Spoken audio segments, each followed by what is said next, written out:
This old guy DIY video has to do with my great plan to shore up a driveway between two culverts that's fallen away. So a friend recently bought this property and she asked me to come over and take a look at this and see if I could come up with a solution. So what I've done so far is I drilled a hole through an end of a 8-foot T-post and then drilled that through the culvert, and I'm holding it in with a 3/8 inch bolt. I did the same thing on the other side, and then I put these 3 T-posts that are down vertically. They're 8-foot stakes, so they're about 5 feet into the ground. And then I made 4 pieces of chain that are 10 links long, these little guys. And my plan is I'm going to go on the culvert side up here high, then I'm also going to drill a hole down closer to the water, and then I'll have that section of chain hanging out. So when I go to make a form, I'm going to drill a hole through a sheet of plywood, stick the chain through it, and then I can put another piece of chain on the back, and that way I'll be able to pull the forms right in tight against the culvert. Then in addition, up here in the middle of the driveway, you can see there's water also on the other side. So here, about 6 feet from that edge, I'm going to drive a T-post down 8 feet, and I'm going to dig a hole. It's about 8 inches deep. Then I'm going to run a piece of chain from this T-post that'll be in the middle of the driveway over to the structure that I'm building here. And then I'll put the plywood forms in. I bought a ton of Quickrete today, so the wheelbarrow and the shovel will be my best friend over the next couple of days. I'm going to see if I can't build a buttress here that will stand for the next 20 years. Have a good day. Now that I'm on this side, you can see my little bolt there. This is the chain that'll come through my piece of plywood that I'm going to use for a form. I also have a piece of chain hanging up here. And when I was looking at it, I thought I could put a second bar across the bottom. But because of the shape of the culvert, if I try to get in here with the curve using these posts, I couldn't get the angle.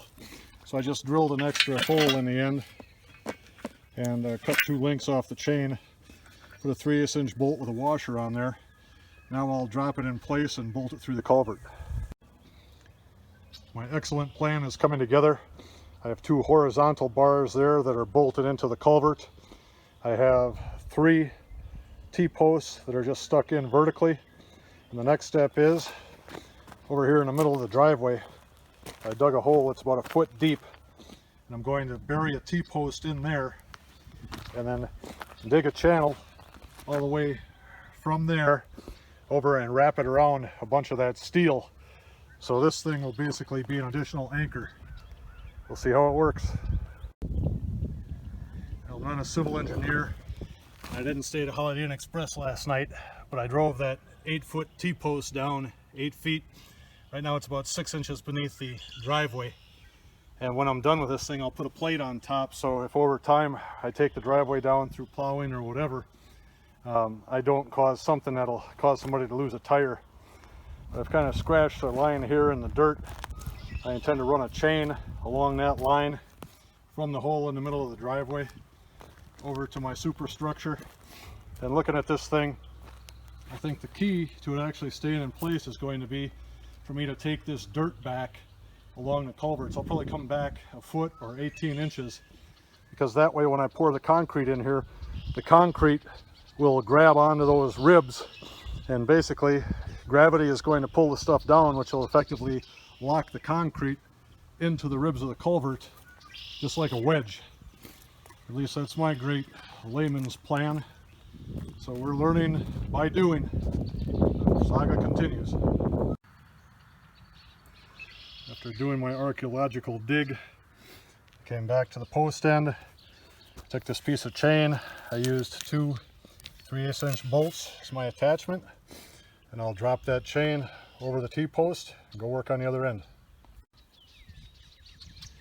We're almost done for tonight. So I have the chain anchored, run through my little trench, and around the top bar, anchored to the bottom bar. And as I studied this thing, as I was working on it, since I'm not a culvertologist, my conclusion is that the chain will probably add little to no structural strength to this thing if in fact I take the earth back about 18 inches like I'm going to, because once the concrete is dumped in there and it catches the ribs on that culvert, it's not going to want to go anywhere. So anyway, this is my learning through doing series, and that's all for tonight. As I'm ready to cover up this post now in the middle of the driveway, I'm going to take dirt up right to the level of the post, and then I'm going to lay a flat rock on top of it, and then put more of the gravel and dirt on top. So if in fact the top of the post ever does get exposed, I'll see that flat rock first, and we won't end up losing a tire along the way. And then to make this run, I use 2 pieces of chain. So here in the middle, I have 2 3/8" bolts with washers holding them together. This morning I'm on the water side. So you can see I cleaned out about 2 feet. So I have the ribs to engage on that side. Then over here, the concrete is still pretty good up high. I didn't want to break that out. So it was all falling away down here. So I have that opened up, so now my concrete can interface with that. And I cleared a spot across the front here. So I'm going to grab my piece of 4x8 OSB and start putting it in place. Now I've drilled the holes for the OSB for the chain. On the top side I just held them on with a hook. On the bottom I put another chain across, and I stuck these rocks in the middle, so when the load starts coming from the concrete, hopefully it'll hold together. Now I need to go get the concrete. Oh yeah, I'm going to put one more piece of chain up here on the top in the middle, but I'm going to start throwing concrete in before my OSB gets soaked. Now I approach this job sort of like trying to get blood to clot. I threw the first 10 bags in dry, threw water on top of them, and then mixed it up with a shovel. Now I'm going to start loading them in the wheelbarrow and dumping them in pre-mixed.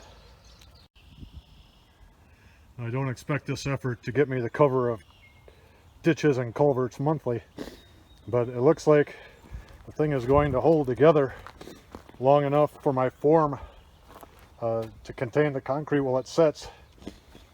And if I look at this thing in terms of the weakest link, I think the weakest link is that piece of OSB.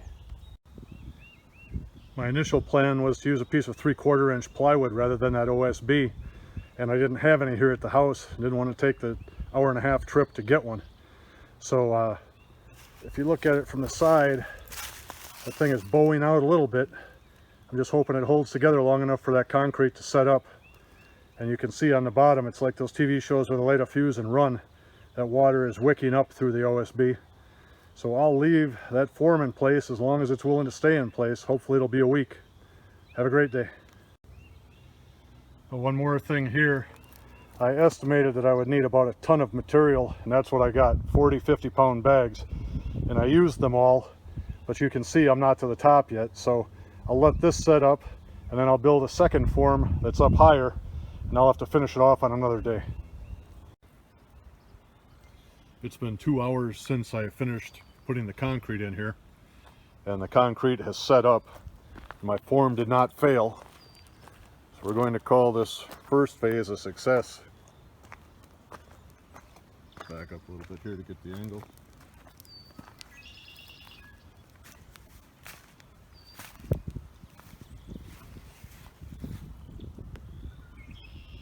So the OSB buckled a little bit, but it didn't break, and I'm happy with what I accomplished today, and we'll look forward to round 2.